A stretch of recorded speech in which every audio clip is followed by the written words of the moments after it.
Magpainit na ako ng mantika at igisa ko yung bawang.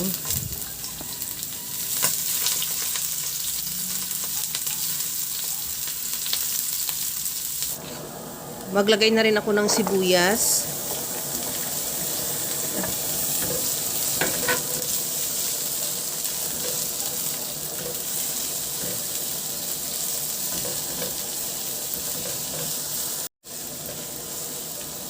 Okay na tong sibuyas. Ilagay ko na yung pork kasim. Bali, 500 grams na pork kasim na hiniwa ko lang ng pa-serving cut. Ihalo lang hanggang sa mag-iba na ang kulay o maglabas na siya ng sarili niyang mantika.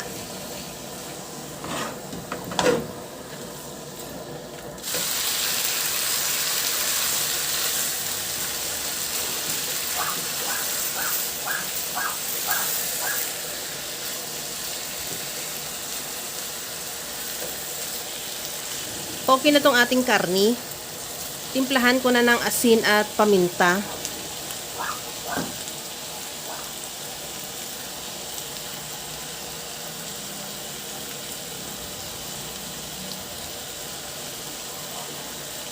Maglagay din ako ng toyo.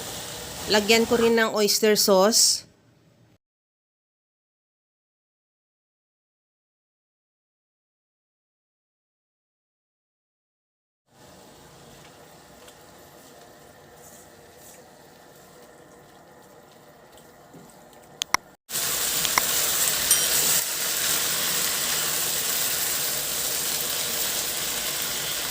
Lagyan ko na rin ng Sprite or any lemon soda, pwede.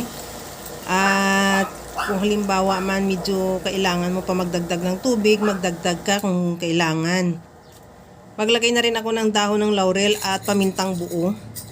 Takpan ko na yan at isimmer hanggang sa mag-reduce yung sabaw o hanggang sa maglambot yung karne. Sa puntong ito okay na yung ating sauce.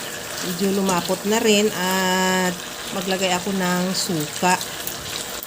Pakuluin ko muna ng saglit yung suka bago ko siya ihalo. At kunting halo lang yan, ready to serve na yung ating napakasarap na pork adobo sa Sprite. Kaya mga kalasa, kung nagustuhan mo yung ating video, please like na lang at pakishare na rin sa inyong mga friends. At kung bago ka pa lang sa aking channel, subscribe na at i-click mo na rin ang bell button para sa mga notification. Kaya mga kalasa, alam ko, kayang-kaya mo tong gawin dahil sa sobrang simple at napakadali niya lang lutuin.